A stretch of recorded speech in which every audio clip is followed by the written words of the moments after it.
नमस्कार दोस्तों। आज फिर एक सच्ची घटना में आपका हार्दिक स्वागत है। दोस्तों, इस घटना की शुरुआत होती है उत्तर प्रदेश के बरत से। बरत जिले में एक मक्कापुर नाम का गांव पड़ता है और इसी मक्कापुर में रहने वाला सूखा सिंह की एक बहुत ही गरीब व्यक्ति होता है। वह गांव के लोगों के घर में पेंट करने का काम किया करता था, लेकिन इसको कभी मजदूरी मिल जाया करती थी, कभी मजदूरी नहीं मिला करती थी। जिसको मजदूरी मिल जाया करती थी तो वह शाम के समय उन सारे पैसों की शराब पी लिया करता था, जिसकी वजह से घर के अंदर गरीबी का आलम होता है। अभी सूखा सिंह के पास घर के नाम पर केवल एक ही कमरा होता है और इस कमरे के अंदर पूरा ही परिवार रहता था। इस घर के अंदर ना तो कोई बाथरूम की व्यवस्था थी, ना कोई शौचालय की व्यवस्था होती है। कुल मिलाकर घर में बहुत ज़्यादा गरीबी होती है। सूखा सिंह के परिवार में इसकी धर्मपत्नी भी होती है, जिसका नाम रीता होता है। रीता जो कि देखने में बहुत खूब सुंदर होती है।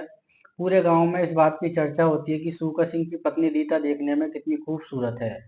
गांव का जो भी मर्द एक बार रीता को देख लिया करता था, बस देखता ही रह जाया करता था। रीता का चाल चलन, चरित्र भी कुछ ठीक नहीं होता है, लेकिन रीता के घर के अंदर शौचालय की व्यवस्था नहीं होती है। रीता हर समय अपने पति सूखा सिंह को कहती है कि घर के अंदर शौचालय बनवा लो, मुझे गांव के जमींदार के खेत में शाम के समय शौच करने के लिए जाना पड़ता है और मुझे इसमें काफ़ी परेशानी आती है। लेकिन इसका पति शराबी व्यक्ति होता है। जब भी इसको मजदूरी मिलती थी, शराब पी लिया करता था और इसी वजह से सूखा सिंह हमेशा अपनी पत्नी की सारी बातों को एक कान से सुनता था और दूसरे कान से बाहर निकाल लिया करता है। इस तरीके से दिन गुजरते चले जाते हैं और एक तारीख आई जाती है, आखिर 2 फरवरी 2026 का दिन। रात के करीब 7 बजे के आसपास का वक्त होता है। रीता अपने घर में अकेली बैठी हुई होती है। उसी समय इसका पति सूखा सिंह शराब के नशे में धुत होकर घर पर आता है और उसी समय इसकी पत्नी जो रीता होती है अपने पति को कहने लगती है, देखो, घर के अंदर शौचालय की व्यवस्था नहीं है, तुम गांव के सरपंच से एक बार बात करके देखो। अगर हमारे घर के अंदर शौचालय की व्यवस्था कर देती है तो बहुत अच्छी बात है। लेकिन सामने से सूखा सिंह कहने लगता है कि मैंने सरपंच के से बातचीत करके देख ली है, वो हम गरीबों की बिल्कुल नहीं सुनता है। मैंने कई बार इसको ये बात बोली, लेकिन ये एक कान से सुनता है, दूसरे कान से निकाल देता है। अब इसके बाद रीता अपने पति को कहने लगती है कि तुम घर के अंदर बैठकर खाना खा लो, तब तक मैं शौच करने के लिए चली जाती हूँ। लेकिन इसका पति सूखा सिंह कहता है कि तुम अकेली मत जाओ, साथ में अपनी पड़ोसन को भी ले जाओ, इसके घर के शौचालय नहीं है। अब इसके बाद रीता अपने घर से बाहर निकलती है और वह अपनी पड़ोसन पिंकी के घर पर चली जाती है और पिंकी देवी को कहती है कि चलो पिंकी, शौच करने के लिए चल लें। पिंकी भी मान जाती है। इसके बाद ये दोनों ही महिलाएं एक जमींदार के खेत की तरफ चल पड़ती हैं। पास ही में ही जमींदार के खेत होते हैं और ये महिला उसी के खेत के अंदर हर रोज शौच करने के लिए चली जाया करती थी। अब पिंकी और ये महिला रीता शौच करने के लिए ईंट के खेत के अंदर जाती हैं और वहां पर शौच कर रही होती हैं, लेकिन उसी दौरान रीता के पास एक बहुत बड़ा सांप आकर बैठ जाता है। और जब रीता अपनी टॉर्च लाइट जलाकर बैठी होती है और रीता की नजरें उस सांप पर पड़ती है तो रीता चिल्लाना शुरू कर देती है, शोर मचाना शुरू कर देती है। अब सब छोड़ छाड़ कर वह भागना शुरू कर देती है। पिंकी भी डर जाती है और पिंकी इस बात से जो है डर जाती है कि वे ईख के खेत से निकल आती है। दोनों महिलाएं बातचीत करने लगती है कि इस ईख के खेत में बहुत बड़ा सांप रहता है, हमें काट भी सकता है। ये बिल्कुल सच होती है, लेकिन आगे भविष्य में चलकर यही सांप रीता के साथ बहुत बड़ी घटना को अंजाम देने वाला होता है, जिसके बारे में ना तो रीता कुछ जानती थी और ना उसकी सहेली पिंकी, ये दोनों नहीं जानती थी। और फिर रीता अपने पति को सारी बातें बताती है। रीता कहती है कि तुम घर में ही शौचालय बनवा लो, लेकिन इसका पति सूखा सिंह कहने लगता है कि देखो, घर में गरीबी का आलम है, 3-4 बच्चे हैं, घर में इतनी गरीबी है कि मैं शौचालय और बाथरूम की व्यवस्था नहीं कर सकता। और इस तरीके से फिर से इसकी पत्नी माथा पकड़कर बैठ जाती है। लेकिन 3-4 दिन का वक्त गुजर जाता है जब रीता सूखा सिंह को जो सोचने लगती है कि आज के बाद इस ईख के खेत में नहीं जाऊंगी, बल्कि ईख के खेत से बाहरी शौच करने के लिए जाया करूंगी। इस तरीके से कई दिनों का वक्त गुजर जाने के बाद वो तारीख आई जाती है, 15 फरवरी 2026 का दिन। शाम के करीब 8 बजे के आसपास का वक्त होता है। रीता फिर से आज पिंकी के घर के दरवाजे पर जाती है और पिंकी को कहती है कि चलो शौच करने के लिए चलते हैं। लेकिन आज पिंकी इसके साथ नहीं जाती और फिर इसके बाद रीता अपने इस घर के अकेले ही शौच करने के लिए चल पड़ती है। घना अंधेरा हो जाता है और ये महिला उसी के खेत में शौच करने के लिए जाती है, बल्कि ये जमींदार के खेत के बाहर ही शौच करने लग जाती है। उसी समय इस खेत का जमींदार, जिसका नाम रामपाल होता है, वह वहां पर आ जाता है और रामपाल हाथ में टॉर्च लिए था। जैसे ही रामपाल अपनी टॉर्च जैसे देख रहा होता है तो टॉर्च जो लाइट होती है इस महिला रीता पर पड़ जाती है और फिर रीता वहां से खड़ी होकर चलना शुरू कर देती है। लेकिन ये जमींदार रामपाल इसके पास आ जाता है। रामपाल जो जमींदार होता है इसके चेहरे पर टॉर्च मारता है तो देखता है कि बहुत ही खूबसूरत महिला होती है। जमींदार इसकी खूबसूरती को ऊपर से नीचे तरफ देखने लग जाता है। किशनपाल सोचने लगता है कि गहन अंधेरा हो चुका है, इससे बातचीत करके देख ली जाए। अगर ये महिला इसके साथ वक्त गुजारने के लिए तैयार हो जाती है तो बहुत अच्छी बात है। और इस तरीके से अब जमींदार इस महिला को कहने लगता है कि देखो मैं तुम्हारे साथ वक्त बिताना चाहता हूँ। अब जैसे ये बात कही जाती है तो रीता सोचने लग जाती है कि जमींदार बहुत ही अमीर व्यक्ति है और मेरे घर में गरीबी का आलम है। मेरे पास 4-5 बच्चे हैं और घर में बहुत ज़्यादा गरीबी है। अगर मैं इसके साथ अपना वक्त गुजार लेती हूँ तो मेरी गरीबी दूर हो सकती है। अब रामपाल भी यही चाहता था कि जैसे ही रामपाल इस पर ज़्यादा दबाव डालता है तो इस महिला गलत काम करने के लिए तैयार हो जाती है। और इसके बाद जो है जमींदार इस महिला रीता को कहने लगता है देखो पास में ही मेरे ईख का एक खेत है, चलो इसी ईख के खेत में चलते हैं। अब जैसे ही ईख का खेत का नाम लिया जाता है तो रीता तुरंत डर जाती है। रीता इस रामपाल को कहने लगती है कि तुम्हारे खेत के अंदर सांप रहता है और कल हम शौच करने के लिए गए थे तो मैंने सांप देखा था, लेकिन तुम्हारे साथ ही मैं खेत में नहीं जाऊंगी। रामपाल कहने लगता है कि डरने की कोई बात नहीं है, तुम मेरे साथ खेत में चलो, हम दोनों अपना समय गुजार लेते हैं और गुजारने के बाद तुम अपने घर चली जाना। लेकिन यहाँ पर यह महिला कहने लगती है कि तुम्हारे साथ में ईख के खेत में तब जाऊंगी जब तुम मुझे जो है 2,000 रुपये दोगे। और रामपाल एक धनी जमींदार होता है। रामपाल उसी समय अपनी जेब से 2,000 रुपये निकालता है और इस महिला रीता देवी को दे देता है। इस तरीके से इस काम करने के लिए तैयार हो जाती है और फिर इसके बाद ये जमींदार रामपाल इस महिला रीता को लेकर ईख के खेत में चला जाता है और फिर इन दोनों के बीच ईख के खेत के अंदर गलत रिश्ते कायम होने लग जाते हैं। जैसे दोनों के बीच ये गलत काम हो रहा होता है तो उसी समय आज भी सांप वहां पर आ जाता है।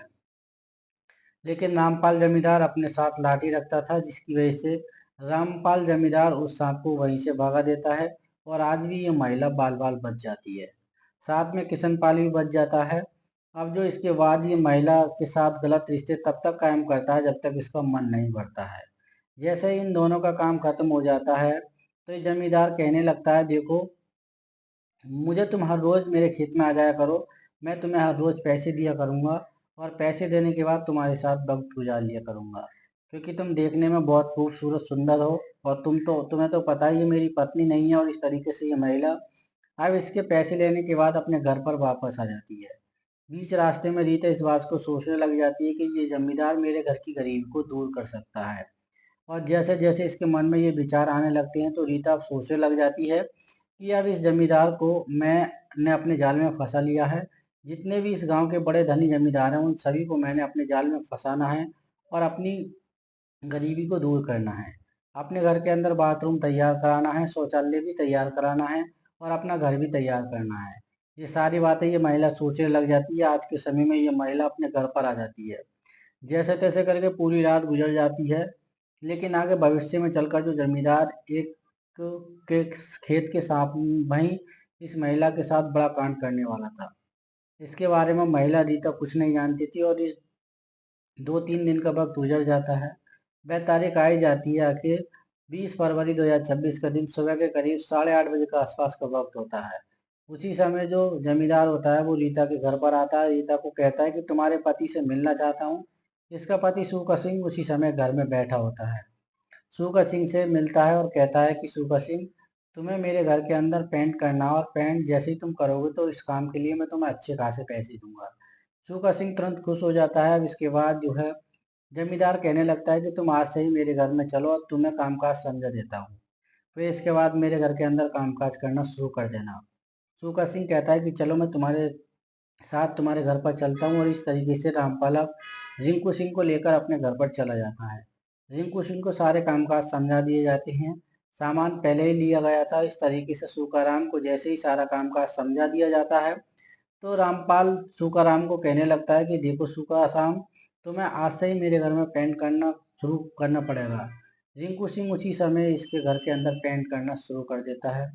अब रामपाल सोचने लग जाता है कि इसके घर के अंदर इसकी पत्नी बिल्कुल अकेली रहती है, क्यों ना मुझे घर पर चलना चाहिए। और इस तरीके से अब रामपाल अपने घर से मोटरसाइकिल लेता है और इसके घर की तरफ चल पड़ता है। जैसे ही घर पर पहुंचता है तो घर के दरवाजे पर दस्तक दी जाती है। रीता तो घर का दरवाजा खोल देती है और फिर इसके बाद जो जमींदार होता है इसके घर में अंदर आ जाता है। अब जमींदार इस रीता को कहने लगता है कि आज मैं फिर तुम्हारे साथ अपना वक्त गुजारना चाहता हूँ।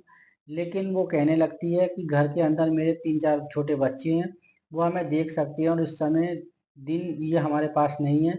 यहाँ पर तुम ऐसा करो, रात के करीब 8 बजे के पास मैं तुम्हारे खेत में आ जाऊंगी, जैसे तैसे करके आज दिन का समय गुजार लो। अब जो रामपाल होता है इस बात को मान जाता है। रामपाल अब इसके घर से बाहर निकल जाता है और उसी समय अपने एक दोस्त के पास फोन कॉल करता है और इसका नाम होता है हरदेव। हरदेव भी इसी प्रकार का व्यक्ति होता है, वह भी महिलाओं को काफी शौकीन होता है। गांव की महिलाओं को भी वह काफी पसंद किया करता था।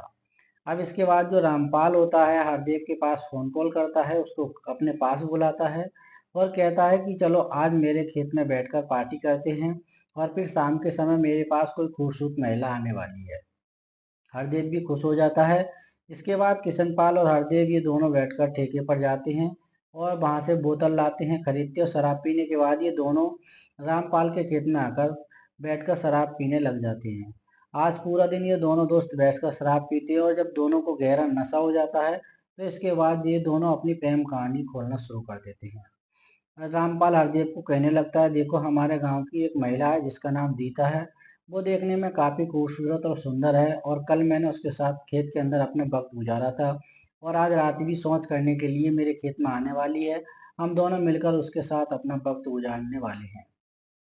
हरदेव भी खुश हो जाता है, लेकिन रामपाल कहने लगता है कि हरदेव वो महिला पैसे लेती है। हरदेव कहता है कि कोई बात नहीं है, किसी प्रकार की चिंता मत करो, मैं उसको मुंह मांगे पैसे देने के लिए तैयार हूँ। और इस तरीके से इन दोनों महिला को प्लान जो है दोनों का तैयार हो जाता है।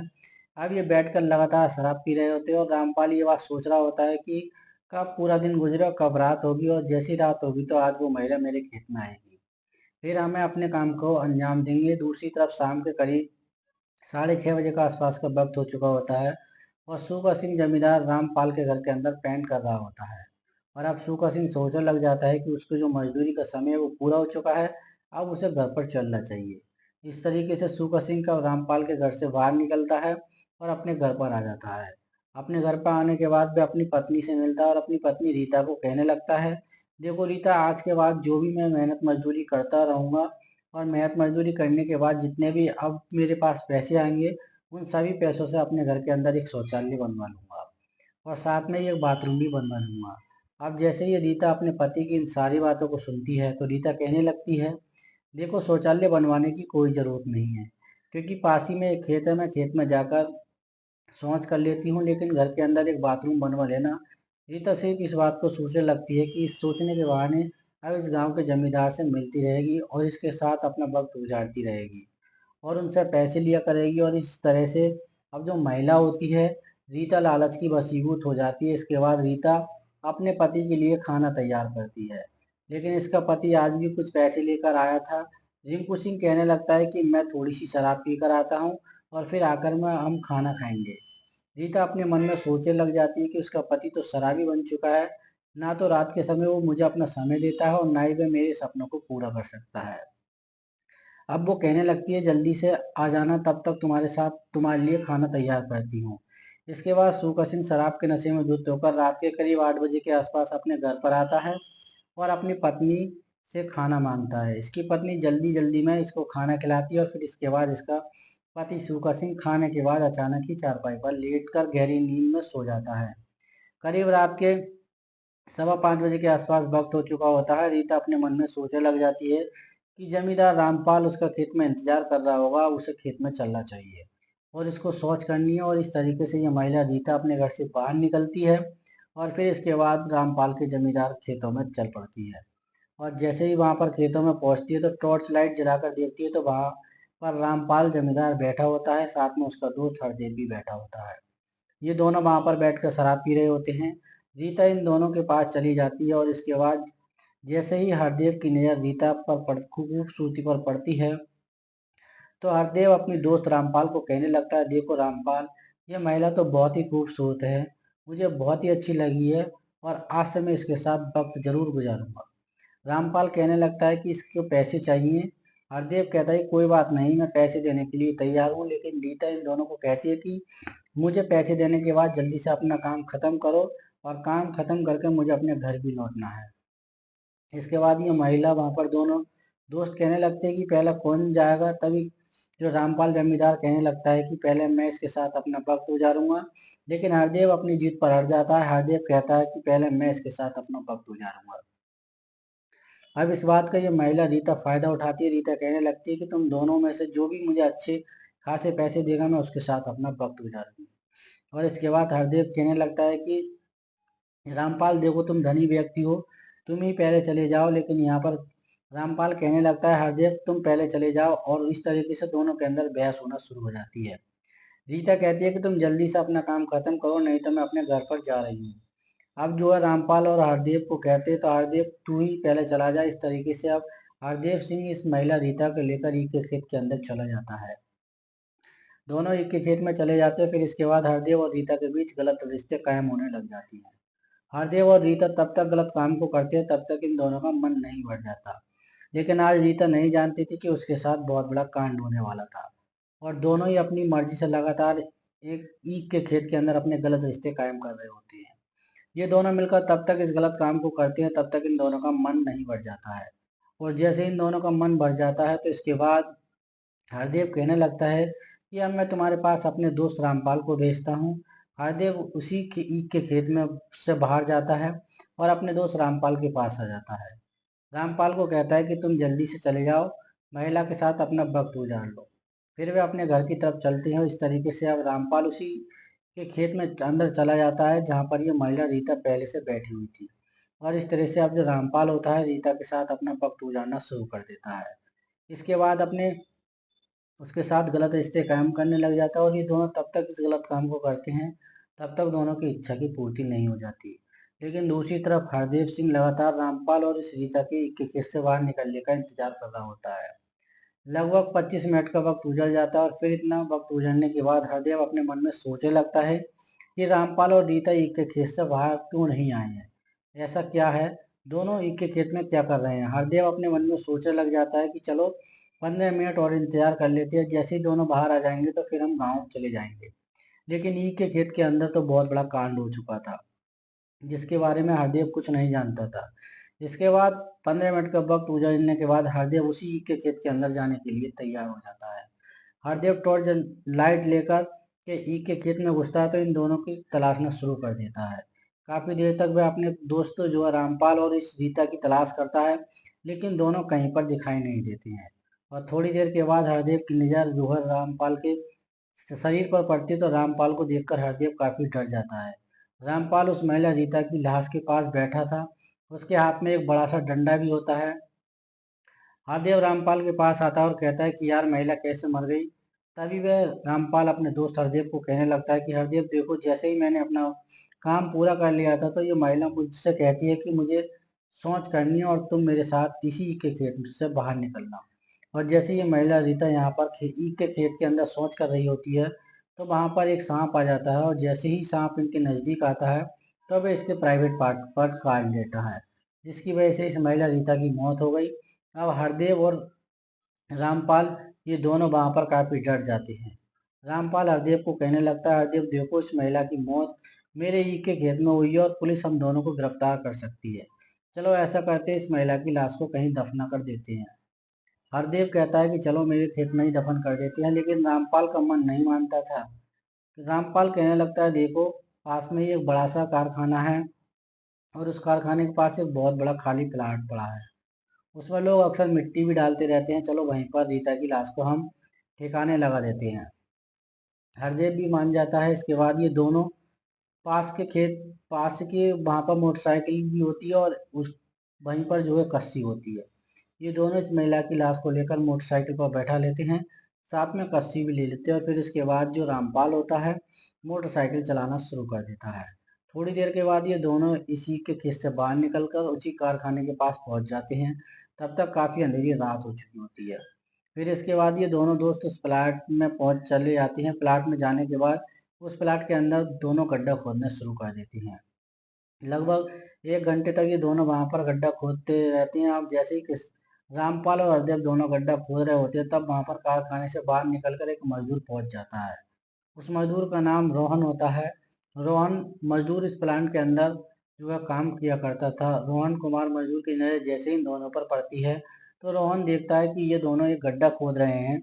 रोहन कुमार मजदूर इन दोनों के पास चला आता है और अपने पास जाने के बाद जब उन लाश को देखता है, तो रीता की लाश को देखता है, तो रोहन के होश उड़ जाते हैं।